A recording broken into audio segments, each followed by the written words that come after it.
우리가 이제 신앙생활을 잘 하고 싶어 하는데 신앙생활을 잘 하려면 두 가지를 잘 하는 게 중요합니다. 첫째는 우리에게 성탄에 예수님을 보내주시는 하나님을 잘 아는 것이 필요하고, 또 하나는 이 성탄에 예수님이 오는 것을 막고 저항하는 악한 세력을 아는 것이 중요합니다. 지금 한 2년 이상 코로나와의 전쟁이 계속되고 있지만, 그러나 이 코로나의 전쟁 이전에도 사람과 사람과의 끊임없는 전쟁이 그치지를 않습니다.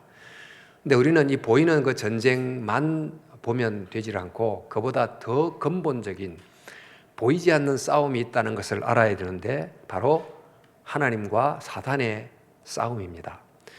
물론 이 사단은 하나님과 싸움의 대상이 될 수가 없는 존재입니다. 그러나 인간이 타락하면서 또 인간을 죄를 지음으로 사단의 종이 되면서부터는 그 사탄이 인간에게 아주 큰 영향을 행사하게 됩니다.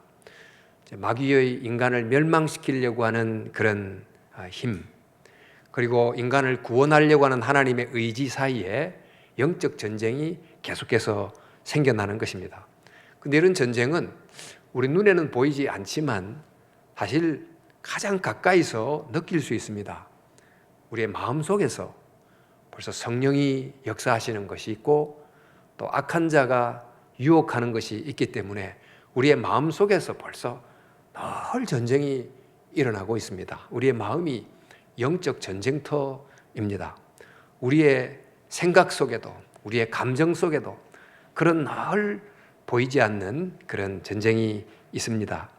그런데 이런 모습은 교회 안에도 세상 안에도 있습니다만은, 그래서 우리는 한편은 그 하나님을 잘 바라봐야 되고, 또 한편은 또 우리를 공격하는 또 사탄에 대해서 깨어 있어야 되는데, 그래도 요한계시록은 그 로마 지하에 핍박받는 7 교회가 신앙생활을 잘 할 수 있도록 무엇을 보게 합니까? 하늘 문을 열어서 하늘 보좌를 보게 하고, 그 보좌에 앉으신 분, 또 그 곁에 함께 계신 어린 양 예수님을 계속 보게 해 줍니다. 근데 보게 하되 한 번만 보는 것으로 그치지 않고 지속적으로, 반복적으로 그 하늘에 계신 하나님을 보게 해 주는 것입니다. 근데 어떻게 지속적으로, 반복적으로 그분을 볼 수 있습니까? 그것을 보게 하는 것이 바로 예배입니다. 예배, 비록 우리의 육신의 눈으로 보이지는 않지만 하나님이 여기 계신 것을 믿고 기도하고 찬양하고 그러면서 하나님을 계속 바라보는 것입니다. 우리 세상 속에 우리를 구원하시려고 하는 하나님, 우리를 도우시고자 하는 하나님이 계시다는 것을 늘 기억하게 하는 것이 예배이기 때문에 예배가 굉장히 중요한 거지요. 그러나 그 하나님에 대하여 알 뿐만 아니고 또한 우리를 미혹해 하려고 하는 사단의 존재에 대해서도 역시 깨어 있어야 됩니다. 우리 주기도문에 다만 악에서 구하옵소서라고 기도를 하게 했습니다. 여기서 말하는 악은 그냥 가만히 존재하는, 우리가 가까이 다가가지 않으면 그냥 가만히 있는 그런 물체와 같은 악이 아니고, 이 악은 악한 자입니다. 능동적으로 스스로가 움직여가지고 어떻게 해서든지 우리를 시험에 빠뜨리려고 활동하는 악한 자입니다. 그러므로 언제 어디서 어떤 방식으로 공격할지 모르기 때문에 늘 깨어 있어야 되는데, 이 악한 자는 그 정체를 잘 드러내지 않습니다. 숨기기도 하고 위장하기도 하고. 그래서 이것을 알려고 하면 세상의 어떤 책도 이 악한 자, 이 영적 존재를 제대로 알려주는 책이 없지만, 오직 성경, 특별히 요한계시록이 바로 그 우리의 대적인 사탄, 악한 자의 정체에 대해서 비교적 소상하게 알려주고 있습니다. 우리가 바로 그것을 알아야 신앙생활을 잘할 수 있는 것입니다. 자, 그러면 요한계시록이 보여주는 그 악한 자는 어떤 존재입니까? 그 계시록에 보여주는 악한 자는 바로 이 용의 모습을 하고 등장해요.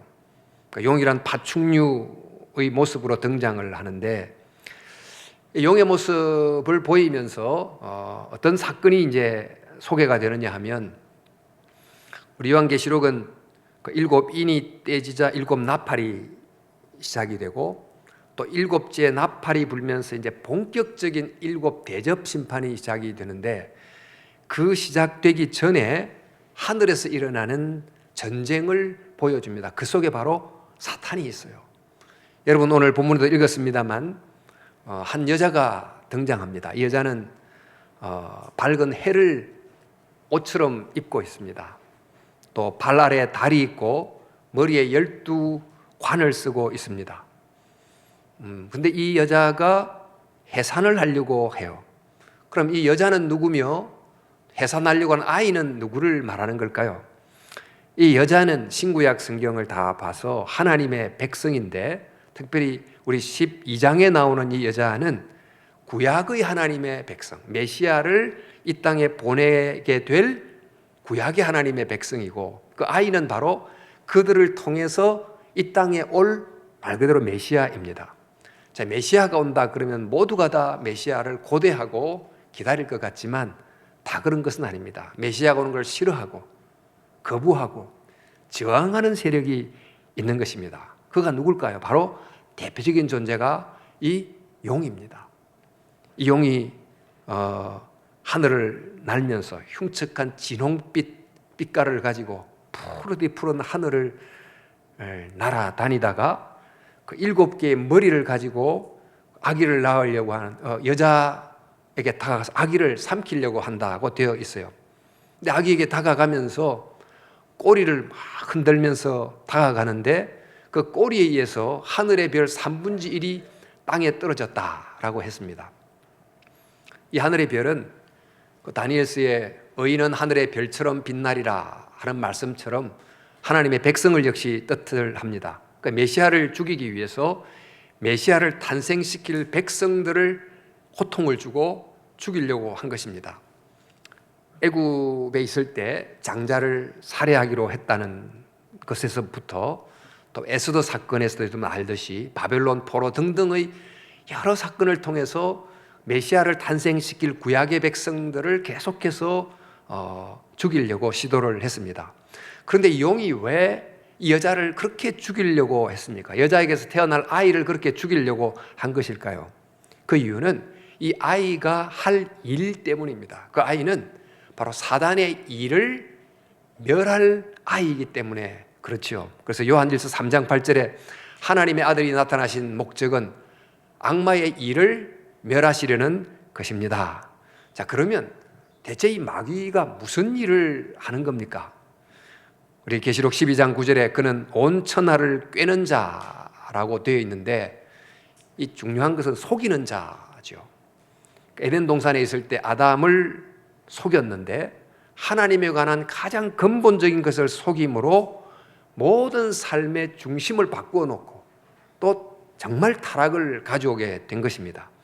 그런데 이 일이 정말 옛날 에덴에서 일어났기 때문에 그때의 이 모습을 들어서 이 용을 옛뱀 이렇게 부릅니다. 또 그는 어떤 자입니까? 하나님 앞에서 밤낮 참소하던 자입니다. 그러니까 참소란 말은 고소 고발한다는 뜻인데, 우리에게 있는 죄를 들어서 하나님 앞에 당신의 공의의 법을 따르면 반드시 심판해야 됩니다 라고 계속해서 고발하고 고소하는 일을 했다는 것입니다. 그런데 이 태어날 아이는 어떤 일을 합니까? 우리 만국을 다스릴 분으로 태어납니다.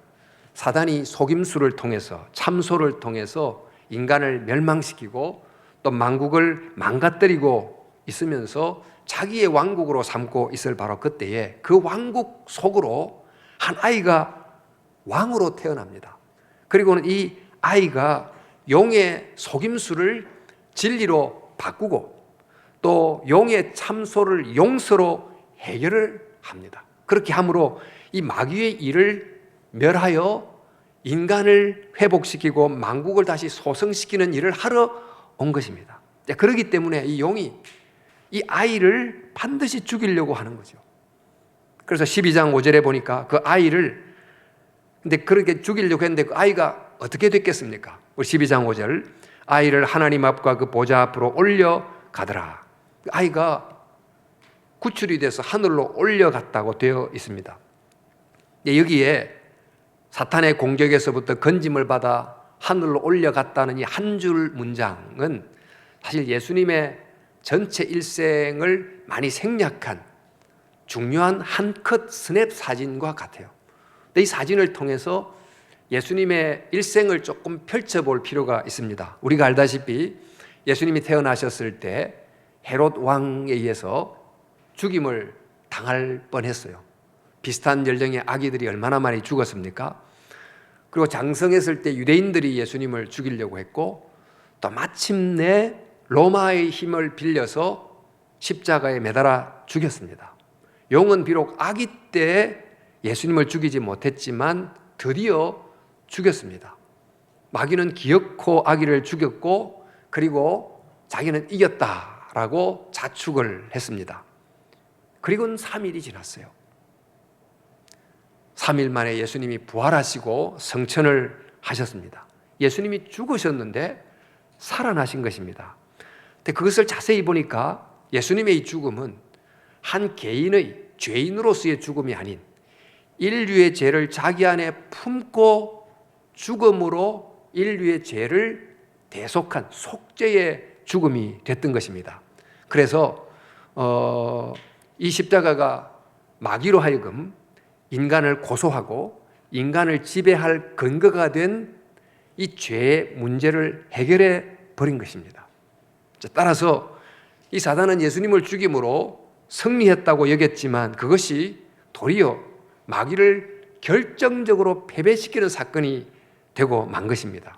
이렇게 하여 이겼다고 생각했던 마귀가 졌습니다. 결정적으로 패배를 당했는데 이 사건을 표시하기를 하늘에서부터 땅으로 내쫓겼다라고 요한계시록은 설명을 합니다.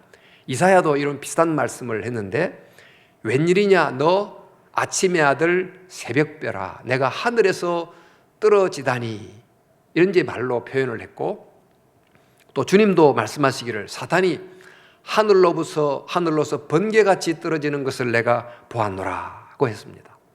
여러분, 우리는 마태, 마가, 누가 복음을 통해서 예수님의 탄생 사건을, 예수님이 베들레헴에 탄생하시고 구유에서 탄생하셨는데 목자가 방문하고 동방박사가 방문하고 또 한편은 헤롯이 죽이려고 했고 애굽으로 피신 갔고, 이런 이야기를 통해서 예수님의 탄생 이야기를 기억합니다. 근데 이런 이야기는 땅에서부터 본 예수님의 탄생 이야기입니다. 근데 하늘에서부터 보면 어떤 모습일까요? 우리 요한복음 1장을 보면 태초에 말씀이 계신데 그 말씀이 이 땅에 오시고 육신을 입어 성육신 하셨다. 하늘에서 보니까 이것은 단순히 한 아이가 베들레헴에서 태어난 것이 아니고 하늘에서부터 이 땅으로 내려온 성육신 사건이에요. 또 요한계시록을 통해서 하늘에서 다시 보니까 이 아이가 태어나는데 이것은 단순한 아이의 태어남이 아니고 만국을 다스릴 자로 태어났고 용이 그를 죽이려고 했다는 이 내용을 보게 되는 것입니다.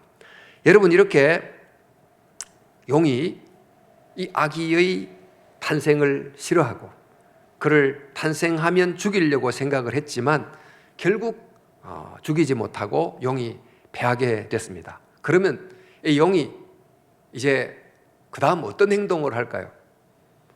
이 아기를 죽이지 못한 이 용은 분노해서 이 아기를 낳은 여자를 공격하기 시작해요. 이 여자가 누굽니까? 바로 여자는 바로 교회입니다. 우리 12장 7절에 이 여자는 하나님의 계명을 지키며 예수의 증거를 가진 자들, 그러니까 신구약의 하나님을 믿는 백성들을 공격을 하는 것입니다. 그런데 이 아이를 낳은 여자를 공격할 때 이 용이 자기 혼자서 공격하지 않고 두 짐승을 바다에서 땅에서 각각 불러냅니다. 먼저 바다에서 한 짐승을 불러내는데 그 뿔이 10이고 머리가 7이고 10 왕관을 쓴 모습입니다.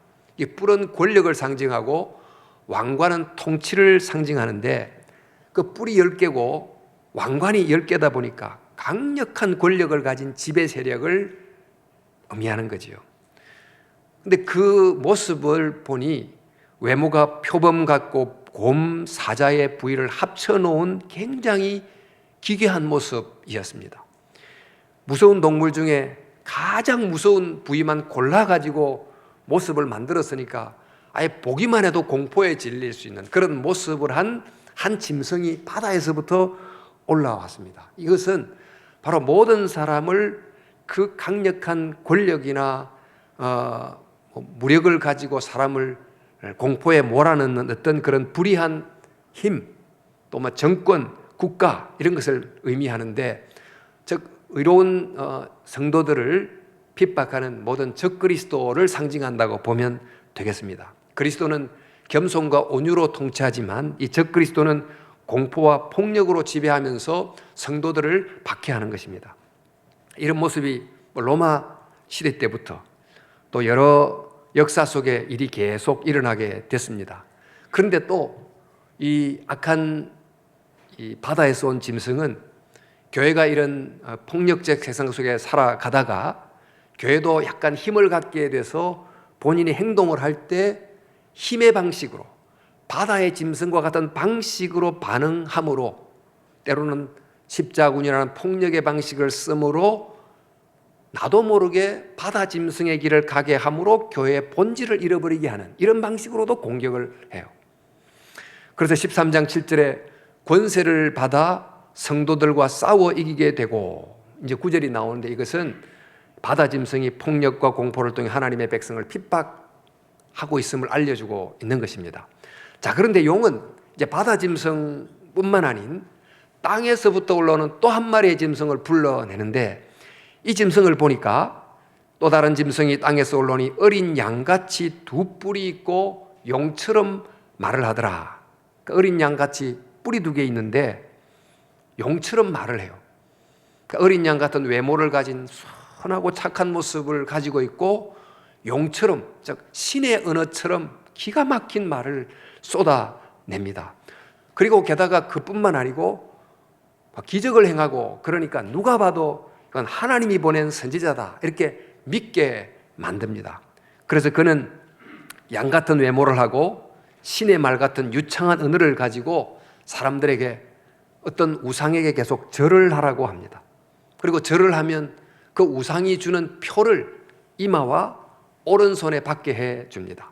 그 표를 받은 사람은 사는데 불편이 없도록 도와준다, 이런 내용입니다. 이것은 사실 로마 황제 신상에 대한 숭배와 연결이 되어 있는 장면인데, 황제 신상 숭배를 할 때 이마를 땅에 대면서 절을 하죠. 그리고는 손을 가지고 어떤 제의에 참석하는 표를 하고 이런 예식이 있는데, 이렇게 이마에 또 오른손에 인을 주고 표를 준다고 하는 것은 이렇게 황제에게 이마를 땅에 대면서 절을 함으로 당신이 주이십니다, 또 나의 신입니다, 또 나는 당신의 소유입니다, 이렇게 고백을 하고 그 내용을 머릿속에 그대로 잡아넣는 거예요. 그것을 옳다고 여기고, 그리고 그 생각을 따라서 손을 가지고 행동하며 살아가는 것입니다. 이것이 곧 오른손과 이마에 표를 받았다고 하는 깊은 의미가 되겠습니다. 자, 여러분, 이처럼 이 용, 또 바다 짐승, 땅 짐승이 교회와 성도를 공격하는데, 이 요한계시록이 말해주는, 우리를 대적하는 이 세력은 용과 바다 짐승과 땅 짐승이라는 악의 삼위일체 모습을 하고 있어요. 그래서 이 사탄과 악한 권력과 거짓 종교가 삼위일체가 돼서 땅에 있는 그 여자, 즉 성도와 교회를 공격을 하는 것입니다. 그런데 이런 모습은 일찍이 우리 인간이 타락한 바로 직후부터 이런 일이 있을 것이라고 하는 것을 창세기에서 예언했어요. 우리 창세기 3장 15절에 타락한 직후에 하나님 말씀하시기를, 내가 너로 여자와 원수가 되게 하고 내 후손도 여자의 후손과 원수가 되게 하리니, 그랬어요. 이런 이 용의 여자에 대한 공격이 역사 속에 계속 있을 것이다 하는 뜻입니다. 그래서 사도 바울도 우리가 신앙생활하는 것을 그저 아주 편안한 아무런 문제가 없는 그런 삶이 아닌 일종의 영적 전투이라는 것을 이야기한 바 있어요.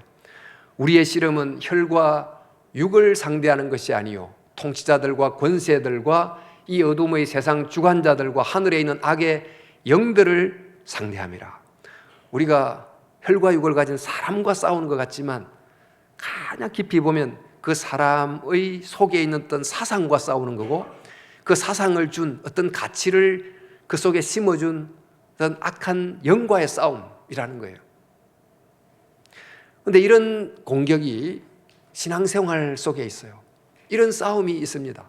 근데 이런 싸움에서 누가 무슨 능력으로 이길 수가 있겠습니까?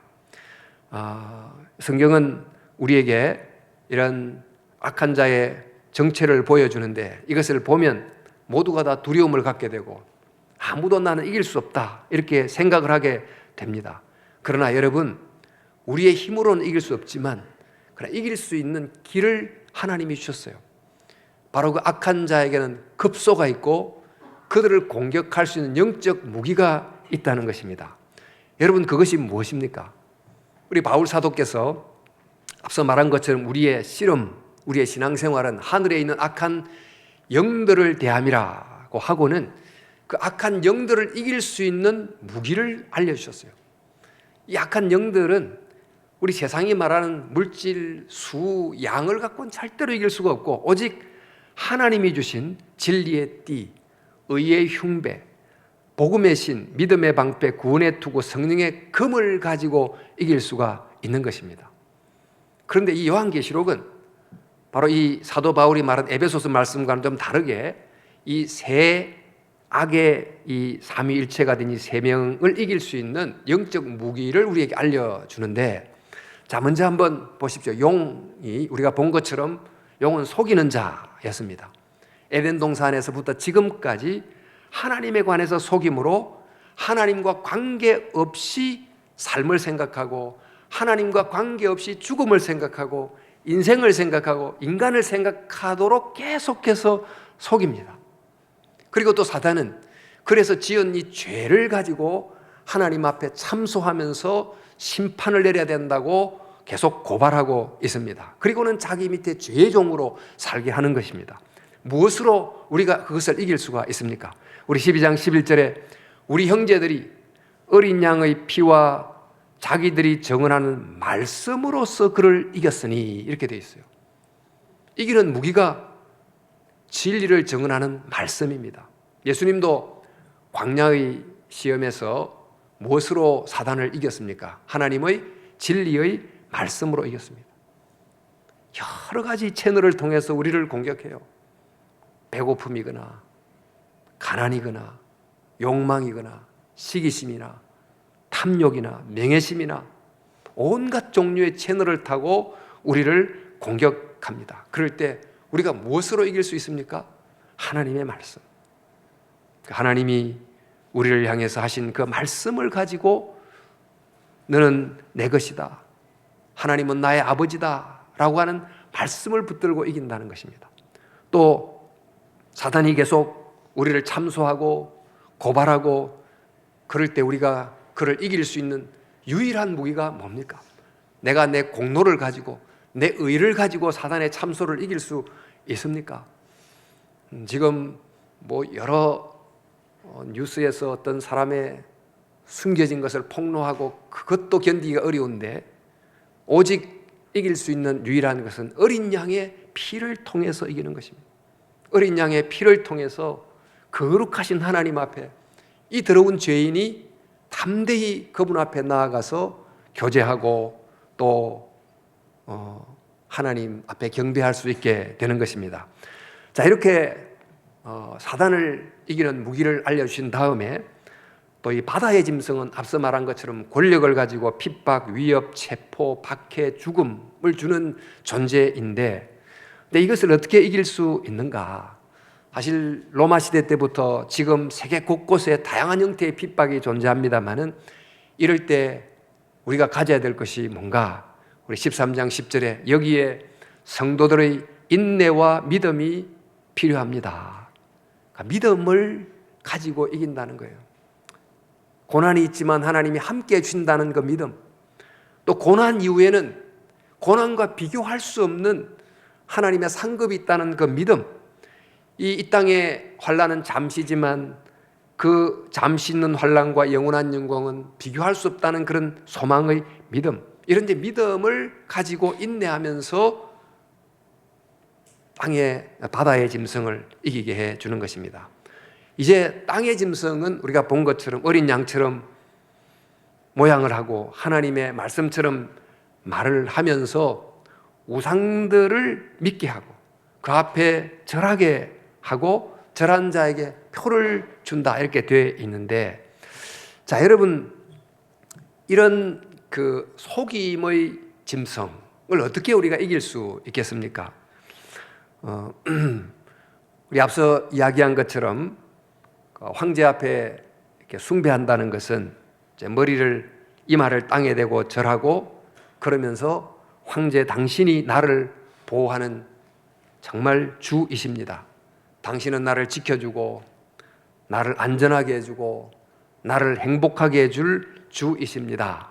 이것을 고백하는 거예요. 그 생각을 내 머릿속에 옳다라고 잡아 넣고, 그리고는 황제를 믿는 그런 신조를 따라서 행동하는 거죠. 손을 가지고. 이처럼 이 1세기 때는 그렇게 했지만 요즘 시대는 황제가 아닌 권력이나 물질이나 성을 숭배의 대상으로 삼고, 보이지는 않지만 그러나 이마를 땅에 대면서 절하면서 당신이야말로 나를 지켜주고 나를 보호해주고 안전하게 해주고 행복하게 해주고 구원해 줄 줄을 믿는다고 고백을 하게 되는 것입니다.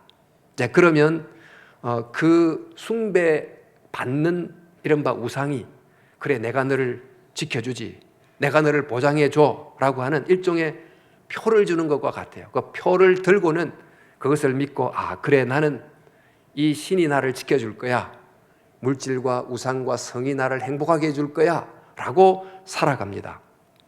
그런데 이렇게 받아든 이 표 속에 든 이 내용이 정말 신으로서 나를 절대적으로 지켜준다고 믿고 삽니다. 우리 성경의 숫자 중에 7은 하나님의 숫자고 6은 인간의 숫자지요. 그러니까 이 표 속에 하나님의 말씀과 약속이 들어있다 생각하고 777이라는 숫자가 있을 거라고 믿어요. 그러니까 이 약속은 불변하고 확실하고 분명하다고 믿고 표를 들고 살아가는 거죠. 그 우상을 믿고 의지하고 살아가는 것입니다. 그런데 이 요한은 그 표에 쓰여진 숫자를 자세히 보라는 거예요. 자세히 보니까 777이 아니고 666인 거예요. 그러니까 하나님의 숫자라고 생각했는데, 그러니까 하나님이 말씀하신 확실한 내용이라고 생각했는데 그게 바로 인간의 말인 거죠. 말하자면 속임이라는 것입니다. 내가 신처럼 믿고 추구했던 것이 우상이고 진짜 표라고 생각했더니 가짜 표고, 그래서 이런 속임이 이 세상 속에서 존재하기 때문에 이럴 때 이것을 이기는 길이 뭔가? 그것은 바로 말씀에 근거한 분별하는 지혜가 필요한 것입니다. 자세히 실제로 그러한가를 따지는 믿음이 필요하신 것입니다. 생각하는 신앙이지요. 자, 여러분, 우리가 이제 본 것처럼 우리를 넘어지게 하는 이 악한 자가 있습니다. 속임으로, 핍박으로, 유혹으로 계속 공격을 합니다. 이제 성탄 시즌이 돼서 성탄 캐롤송을 여러분도 듣겠습니다만, 캐롤송을 들으면 너무나 푸근하고 행복하고 또 옛날 교회 생활이 막 기억이 나면서 기분이 너무 좋고 그렇습니다. 신앙생활에 그런 부분이 있긴 합니다만, 사실 신앙생활에 훨씬 많은 부분은 그렇게 정말 안락하고 편안한 모습보다는 이 악과 싸우는 영적 전투의 모습이 훨씬 많다는 것을 알아야 됩니다. 사단의 공격은 모든 곳에 있습니다. 세상 안에는 당연히 있지만 가정 안에도 있고 교회 안에도 있고 내 마음 안에도 있고 이처럼 사단의 공격이 있기 때문에 이 땅에서의 신앙생활은 광야 생활과 굉장히 닮았어요. 근데 이 광야의 시간, 신앙생활은 하나님과 함께한 은혜의 시간이지만 또 동시에 광야의 시간인데, 이 광야의 시간이 얼마만큼 지속이 될까? 우리 12장 6절에 그 여자가 광야로 도망하매, 여자는 교회지요. 교회가 광야에서 이제 지내는데 거기서 1260일 동안 그를 양육하기 위하여, 이렇게 되어 있어요. 여자가 광야에서 1260일을 지내는데 이 1260일은 달로 한 사람은 42달이에요. 42달은 연으로 한 사람은 3년 반, 그러니까 7년이라는 완전수의 딱 반쪽인데, 이스라엘 백성이 광야에서 가나안에 가기까지 텐트를 치고 자꾸 진을 옮기면서 다녔는데 그 텐트를 옮겼던 장소의 수가 42곳이에요. 그러니까 42번을 진을 옮겨 치면서 드디어 가나안에 들어가게 됐습니다. 그러니까 1260일 동안 광야에 생활한다는 말은, 신앙생활은 천국 갈 때까지 사실 광야 생활이다 하는 것을 알려주는 것입니다. 이 광야 생활 속에는 사탄의 공격이 있습니다. 그래서 고난이 있습니다. 그러나 광야 생활에는 동시에 그 공격을 이기게 해주시는 하나님의 보호가 있고 도우심이 있습니다. 불기둥, 구름기둥이 존재하는 거죠. 그러므로 이 사단의 공격으로 인한 고난도 있지만, 그러나 그것을 이기게 해주시는 하나님의 은혜의 승리가 있고, 또 악의 삼위일체인 용과 두 짐승의 공격도 있지만 거룩한 삼위일체인 성부와 성자와 성령 하나님의 도우심과 동행이 있는 것입니다. 여러분도 한 해를 한번 돌이켜 보십시오.